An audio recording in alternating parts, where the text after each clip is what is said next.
It's time for the B-A-Q-A. A, the B-A-Q-A. What you say? The B-A-Q-A with Mandi. The B-A-Q-A with Tiffany. The B-A-Q-A. Hey, Mandra, how you doing, girl? What's up? Hello, fellow Webby Award nominated podcast co-host. You see my Webby Award is like right there. You see it's in the background? Yeah. If you were on YouTube, you would know. Yeah, you would know. And mine's always Mine's always in the back right there. I mean, technically we have two. We have two of them. I was going to say. Where's my other one? Oh, he's back there. He's a bookend. I love it. If you have questions, we have some answers, but we're not your attorney. We're not your financial advisor. We're not your doctor. We're not your lawyer. We're not none of that. We're just two smart brown girls who got a thing or two to say about career, business, and money, but certainly take what we say with the smallest of grains of salt, because, salt is not good for you anyway. But two, because, you don't pay us. So, you want to get your advice from them people. But if you do have questions, you can go to brownambitionpodcast.com and ask them. We're Brown Ambition Podcast on Instagram, the BA Podcast on Twitter. You can ask us wherever you want to ask us. And we do career, business, entrepreneurship, finance, and just life questions, So this episode, we are going to focus largely on money questions. And yeah, are they real estate questions? Are they both kind of like These are real estate questions? Yeah. We got some juicy. One who I feel like I'm in the exact same situation as. So a listener who's wondering whether she should buy in this market right now and sell her home. And then another really tough one from a listener who did the thing everyone's IGing and is TikToking about, buying rental properties and then getting into a lot of debt in the process and trying to figure out, oh shoot, I'm in over my head. So we got some juicy ones for y'all today. Where should we start, Tiff? You want to start with Solange? Let's start with Solange. Solange, I love that. All right, Solange, here's your question. Hi, Mandi and Tiffany. I'm a loyal weekly listener. Thank you to your podcast. And I'm learning so much. I'm in a dilemma about the best course of action to take concerning whether I should sell and buy in this crazy housing market. We own a townhouse, have about 12 years left on a mortgage with a 2.3 interest rate. Put that interest rate in a museum because it is a fossil, okay? From another era. We want to move and purchase a home in a better school district, want a single family. Even though we stand to make a good profit on the sale, we will also end up paying more because of new house prices and high interest rates. What should we do? Please help. Much appreciated. Thank you. Tiff, I loved your first question when you read this. What was it? What did I say? You said, how bad is that school district? How bad is it? I know, because I'm like at 3.2%, at 2.3, not even 3.2, because 3.2 would be insane. Yeah. 2.3 is they done gave you that house for free, girl. Well, there's a few things. And when I was being facetious, but not, because, schooling, are the kids really little? Because there's a lot of supplemental things you can do if you've got a 1-year-old, a 2-year-old, 3 or 4-year-old, even up to second or third grade. Like there's so many, not to say you can't do that if you have high school kids, but I feel like, a high school is, and the school district is more I don't know, it plays a pivotal role. College prep and all that. Yes. You know what I mean? Yeah. So but if your kids were really young, I might be like, girl, do that. And then you can also get tutoring and all that kind of stuff, because financially, the cost of buying another house is really going to, not only is it going to affect your monthly expenses, although you might be in a better school district, it might affect your ability to do things for the kids, right? So here, maybe you can afford soccer and tennis and this, and there's other places whatever the school provides, child, because we can't afford anything outside of that. So consider that. What I was thinking? I wonder what the mortgage is. And if you were considering, do you have to sell the house? Is it possible to rent out the townhouse for more than what your mortgage is because the interest rate is so low, and use that to supplement and help pay for your new mortgage if you were going to move? That's a potential. If your monthly payments are not, let's just say a friend of mine bought a house years ago for $180,000. And I forget, his interest rate was super low, and he was paying I don't know, like 1,100. No, not even. I think his mortgage was like $800 a month, something ridiculous. And we talked about that. And I said, consider renting it out, because that place would rent out easily for 2,000. It was like 4 bedrooms, 3 baths, easily rent out for 2,000. And because he wanted to be in an apartment because he was traveling so much. And I'm like, and then that additional $1,200 a month can be put toward whatever your rent's going to be in your new apartment. So consider that as a possibility. What do you think? Because what choices are you thinking about? Like, what are you thinking about, Mandi, when it comes to? First of all, Mandi's house is so cute. You're gonna say it's cute. Like such a nice house. It is cute. It's pocket sized. It's adorable. I loved it. As I like. I mean, we really went home shopping, from a New York City apartment perspective of like, oh, look, we have a yard and there's a deck and there's, 3 bedrooms and 2.5 baths. And, it felt really big at the time, but a kid and a half in, this house is going to be, it's going to be tight. Right. And we have thought about, what could our next move be? But we're stuck. Like we have like a 2 something interest rate too. And we refinanced, which it sounds like she probably did as well, because they only have 12 years left. So I'm assuming they weren't doing it. Yeah. Yeah. So we refied in 2021 as well when rates were really low. And I'm so glad that we did. But yeah, now honestly, the only way that I can see it working for us is if we leave New York or we move like maybe to Georgia or another low cost, suburb of New York. But to find a home in a good school district where we live now, we got our home for $445K. I mean, we probably need to pay over $1 million to get what we want. To get just a decent, maybe a 5-bedroom, 4-bedroom, with an office for me, like to get that level of home. Yeah, it is not cheap out here. And it's because of taxes on top of that. It's like the taxes, taxes are painful. Because what are taxes? Because I'll give you an example. In Newark, my house now, it is 20. Don't ask me what my taxes 2,200 square feet. It's 4 bedrooms, 3.5 baths. It's 3 floors. And I want to say my taxes are like $10,000 a year. They just went up. At your house? Yeah. I feel like ours are 14 or 15. Okay. Right now. And we have a teeny house. It's like 1,600 square feet. It's not anything crazy. And we do live in a decent school district. I remember everyone's like, oh, the schools are so great. They're fine. I don't know. I'm not like wowed by any of the statistics I read, but the taxes are nuts. And I mean, our interest rate is so good. Right now, I'm just checking mortgage rates. As of today's taping in mid-April, we're at 7% for a 30-year fixed. I mean, that is like, to quantify that, and that's with a 700 credit score, so let me upgrade this. Let's see. Husband and I probably have like mid 700s to high 700s. We can maybe get like 6.65%, but that's still triple. I mean, that adds tens of thousands of dollars to the cost of your loan. And because of the way mortgages work, they're going to front load all that crap onto your interest. I mean, they're going to do, what's it called again? What's it called? That word that I always was confused about, which basically means that most of your first payments will go toward your interest. You're barely even touching your principal when you have a mortgage. Barely. Yeah, barely. So that's where we're at. So we are writing it out. Like, I'm not trying to make any hasty decisions. And so Solange, I would say, continue thinking and continue looking. Maybe you'll find a good deal. We've thought about maybe purchasing land, and building instead. But it's when I hop on, any real estate listing sites and look to see what's out there, I'm just like, and this house is actually great. Why are we even trying to, think bigger? This is perfect. I'll put my basement in the crawl space. I mean, I'll put my office in the crawl space if we need to. It'll be fun. I'll get some lighting. I can record the show laying down. It'll be cute. It'll be cozy, like whatever.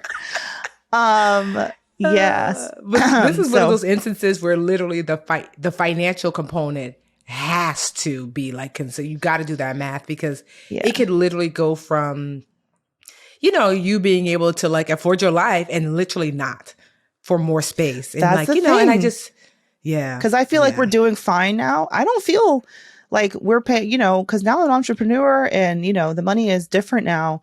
Like, I cannot afford $1 million home right now. I know that for sure. Like to double what we're paying right now, it would create the kind of work life that I'm trying to run away from, which is like, working around the clock. Which I don't want to be over mortgaged at all. It would just be so stressful. Yeah. And honestly, I know, like, because I shared this before, I bought the condo. The people moved out this week, woo, because I leased it back to them for like the carrying costs. Oh, nice. Which is about $2,000 a month. So they paid me $4,000 to stay in my place. Thanks. So I get the keys. By the time you guys listen, I'll have seen it the day before. I get the keys for the taping. It's a Monday. I get the keys on Thursday, and I do a walkthrough, and this show comes out Friday. So I remember when I was buying it, I bought the house for, I want to say $520. I mean, minus, I guess you could say $516 because, they have to pay me that money. But, like on the books, $520. And I remember my financial advisor, Anjali, shout out to her, telling me that ideally to get a mortgage, which I can understand, because, you want to put that money in the market because, $500,000 can do a lot in the market. But I already put a lot of money into the market every year. I live off of less than 10% of what I make. And I just didn't want, because right now I don't have a mortgage at the house that I live in now. I'm not selling it. My sister and her kids are going to live here. I don't have a mortgage here. It's just the carrying cost, which is like, I don't know, $1,100 a month. That's taxes as well as like, PSE&G and all my utilities and all that kind of, like $1,100 a month is what it costs, And I'm like, so to go from $1,100 a month to the carrying cost of my new place is about $2,000 if you just include the HOA fee, because it is a condo, and which is about $1,200, and then taxes, which is about like another $800 a month. So $2,000 a month. On top of that, if I would have included a mortgage, let's just say my mortgage was going to cost me another $2,500. Almost to go from $1,100 to $5,000 a month. Not that I can't afford it, but I'm not going to lie. The way my post-traumatic broke syndrome was set up, my stomach couldn't take it. I was like, so I didn't want to have to pay $5,000 to $6,000 a month after paying $1,000 basically, because my sister's going to take over the carrying cost here. So I'm not going to have to pay that for this house, so I didn't want to go from $1,000 to like $5,000, $6,000. I just feel nervous about it. And so I made a decision, although it was not probably the best quote unquote financial decision. It was the best financial decision for me and how I needed to navigate, because the truth is, yes, $500,000 in the market could yield a ton. I already have money. I'm still wearing my Target's best. I'm not, I don't carry any debt. I have no debt, no credit card debt. So I'm not in any sort of financial struggle. I paid off my parents' house. I paid off my student loans. So it just meant the difference between money or more money. And I was like, I'd rather the security in my stomach versus additional money that I'm not going to spend anyway.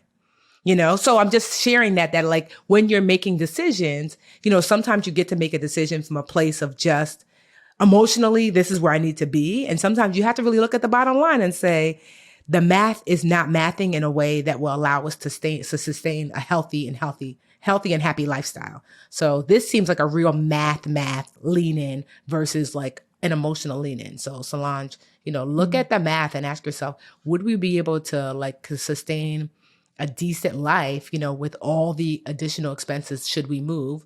Or do we make it work where we are and just bide our time and keep our eyes and ears open for something that might fit better later on down the line? Yeah. Good luck. Let me know what y'all decide, okay? Because I need your advice too. Also, I've thought about renting out our house, keeping the house, because I feel like I don't want to get rid of this mortgage.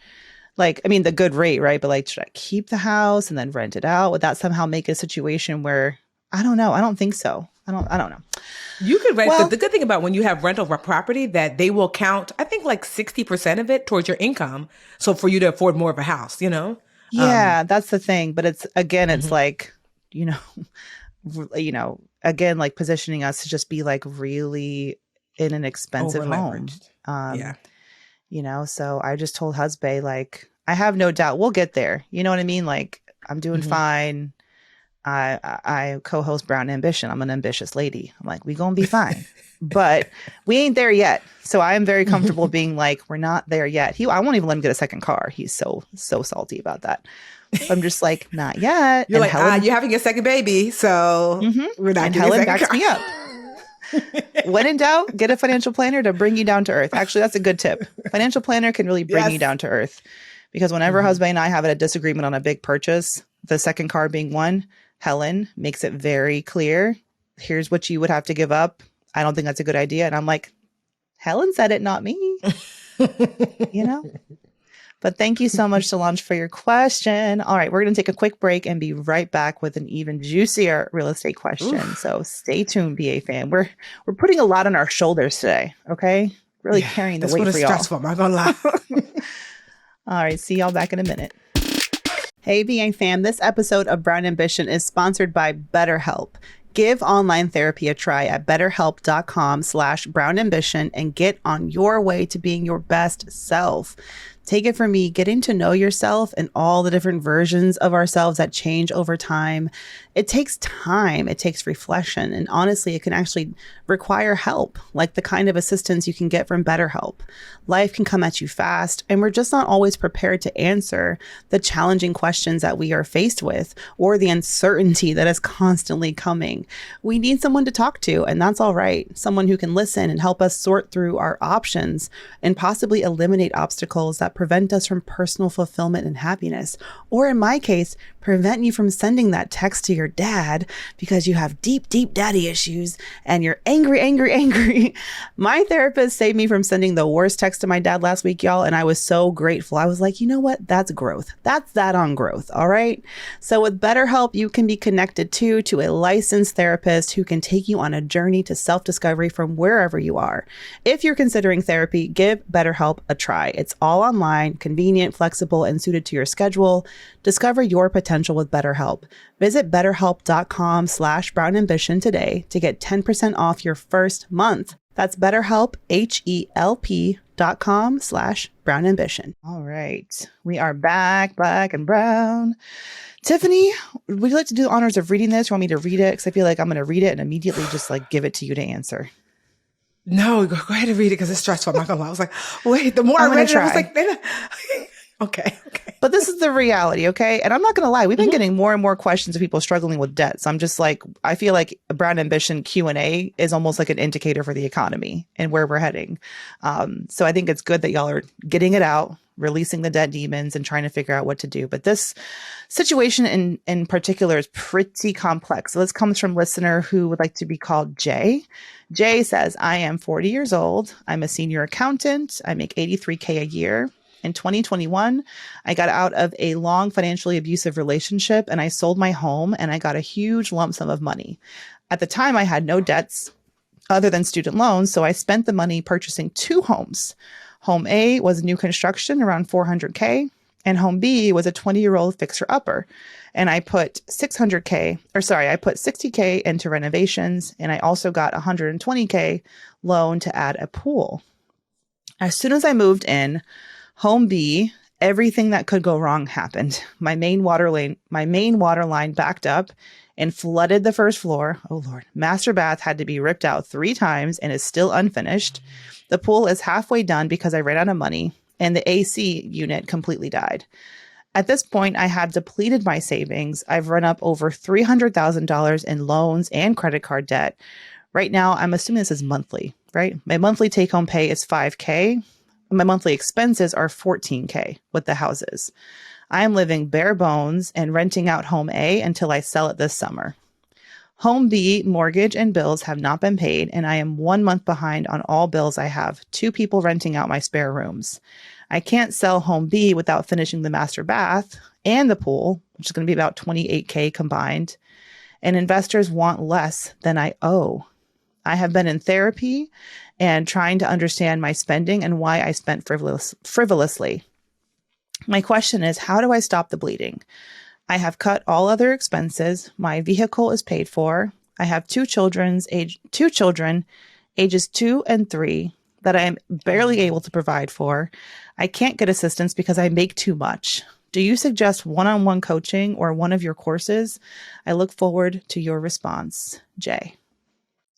Jay, I just want you to take a deep breath because this is rightfully so very stressful. Like it is. Yes.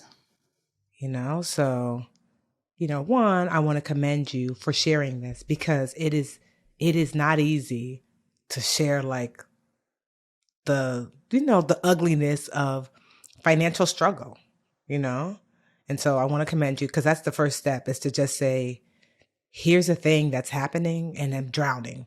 That's huge. And I hope through therapy, which I'm so glad that you're doing, that you have also been working on forgiving yourself for the financial mistakes, that brought you here. Because I always say you didn't kick anybody's puppy, and we didn't learn about personal finances in school largely. And, you are not the only. I mean, if you know my story, I was $300,000 saying that's why that number was like, oh, I was over $300,000 in debt. I lost my home to foreclosure. I made all the financial mistakes possible, despite growing up in a household where I learned about money. And so, I had to learn to forgive myself first and foremost to say, you made mistakes, Tiffany, mistakes happen. I mean, it just is what it is. I had to get to a space when I was like deep, deep, deep in this financial hole like you are. I had to get to a space where I said, I was looking for it at first, like this magic wand that was going to make everything better. And I realized it didn't exist, that instead I had to start looking for what made things less worse. So that I want you to repivot to, I'm not here to actually fix it right now because how do I lessen the worseness? So I remember I had to make a list of like everybody that I owed, everyone, like, all of kind of like the financial dirt and say, who's not going to get anything right now? They're going to be upset, but I mean, I got to feed these kids, And so one, you probably can't actually spend less. That's just not you. Because if you make 5 and you owe 14 monthly, there's even if you got your 5 down to 0, you're still in the hole, which is where I was too. So one, I want you to focus on how do I earn more? Like it's actually tax season and I don't know, like, what, but I would be, you have a skill set that can be done on the side as well. And so like for me, I was babysitting, I was tutoring, I was like, how do I earn more? I would not be focusing on how I spend less because that's actually not going to be helpful. But I would certainly reach out to everyone who I owed and see if there is some sort of workaround or program or pausing. Because of the pandemic, honestly, programs were put into place that you can kind of piggyback on. So that's what I would do, like with my mortgage, with anybody who I owed, letting them all know this is my situation. What are the programs? I would apply for everything. So that's first and foremost. Second, I would be asking myself, how do I make more money? Like I'm an accountant. Can I do accounting on the side? When I tell you every small business person I know is looking for an accountant. Everyone. Mm-hmm. Bookkeeper. Oh, yes. Like when I tell you, like you are fortunate, like I said, you have a skill set where you can monetize outside of your job. It might look like you're working 7 days a week. It might look like you're working to 10 or 11 o'clock at night, but desperate times call for desperate measures. So I'd be leaning into what can I earn? What can I earn? What can I earn? I'm so glad that you're selling house this summer, that would offer you some relief. Hopefully, I'm not sure. I'm trying to think when they bought it, but hopefully you'll be able to sell it for more than you purchased it for to help maybe use some of that money. It wasn't long ago. To help. I'm guessing it was 2022. So yeah. So even if you can't, hopefully you'll be able to at least break even on A. Mm-hmm. The new construction. Well, I will say this, that new construction usually tends to appreciate because I'm not sure when you purchase the new construction, but hopefully you'll be able to sell it, get enough money to definitely cover what you paid for it and maybe a little bit more to help you with some of your bills.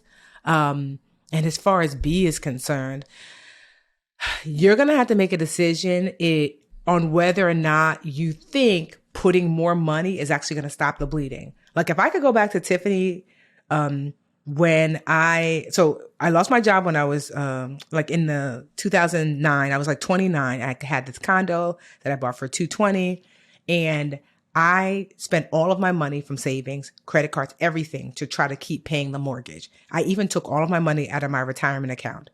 I wish I could go back to that Tiffany and say, stop, because I didn't have a plan beyond once I spent all this money, where is the money going to come from to continue paying the mortgage? I should have just said, let me hold on. I'm going to lose this place anyway.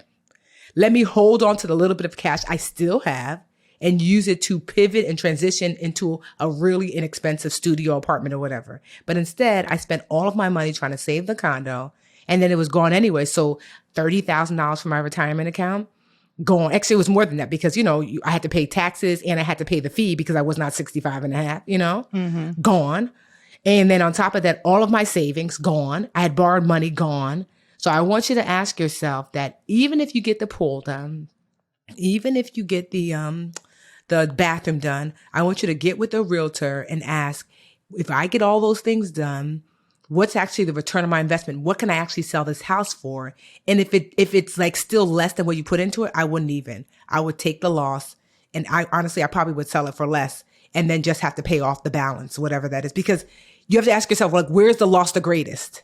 Like, I don't want you to continue pouring money in only to still be behind. It's like, do I just stop the bleeding, take the L, and just pay off whatever that difference is?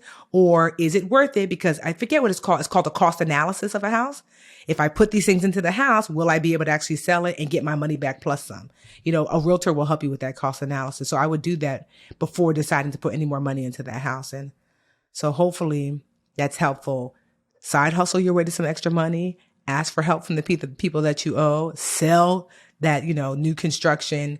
Do the math on the older home and make the decision there. Those are my suggestions.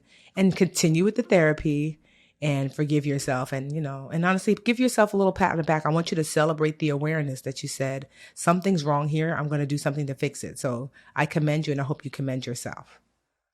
Yeah. And I think about how she says she just got out of a 20-year financially abusive relationship. Oof.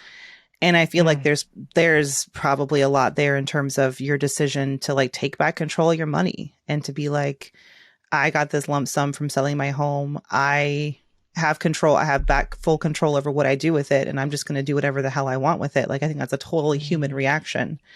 It just seems like, unfortunately, it was like too much too soon. Purchasing, it's one thing to purchase a new construction home, but then to have the fixer upper and like, the renovation and like those drag on, and like you said, the unexpected can happen. It's not like if the unexpected hadn't happened, if you didn't have that water main break and, had to refinish the master, like because of issues, maybe things would have been fine. You just got like the unlucky side wasn't accounted for. The shit happens side wasn't accounted for. And I feel like that will never happen to you again, because now but yeah, I wish you all the best. I would just focus on your kids are the priority, obviously, yes. Making sure that they have a roof over their head.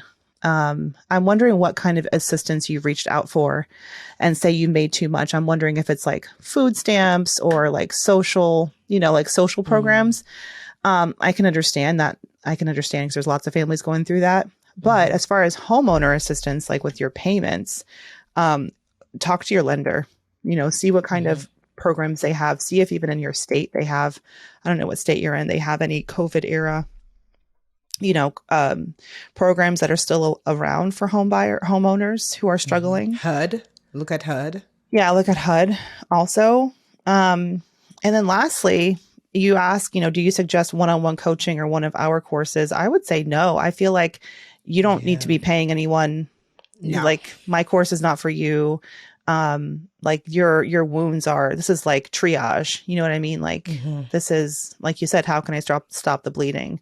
And I think that even maybe like the National Foundation for Credit Counseling, you could maybe get a free consultation. They can help you weigh options like bankruptcy. For example, I don't know, there's different types of bankruptcies. And I know that some of them, for homeowners who are really struggling, you can get to a place where you can let that go and have a semi-fresh start. But it's really hard, obviously, to give you specific advice without knowing all the details of your situation. So a credit counselor, an accredited credit counselor, sort of like nfcc.org is a decent place to start if you're looking for that kind of advice. And like Tiffany said, maybe a realtor to help you weigh the math side of the situation. But definitely stop the bleeding, stop putting money into the house, and just think about survival and taking care of your kids right now and yourself. Yes. Yes. Yeah. And talk Give to you a big friends and old have them support you, because you need yes. support right now, because this is not an easy fix. Like, you got a rental, you're still renting out the other house, you're a landlord. It's a lot, Jay. It's a lot. Okay. So I hope you have a good support system beyond us. But of course, we're here for you. Yeah. Yeah. We'll send you a big old BA hug. And you know, I don't Huge even BA hug, hug. girl, but I'm hugging you. Virtually. Thank you, Jay. Yes. Thanks for being vulnerable. Thanks for opening up to us. Don't take Yes. that for granted at all. And keep us posted on your journey, okay, and how things are going. We'll have updates from y'all. All right, BA fam. That concludes this week's BAQA.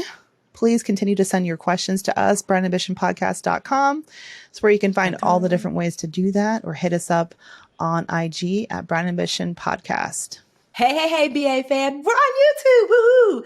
Thank you so much for watching. Please like this video and subscribe to the channel. And while you're at it, why don't you go over to that little bell icon and just tap that for us. Show the BA fam how much you love us. And that way you'll also get notifications when new videos drop. Also, share the channel with a friend. We're always like, tell a friend, tell a friend, tell a friend. And thank y'all so much again for all the support.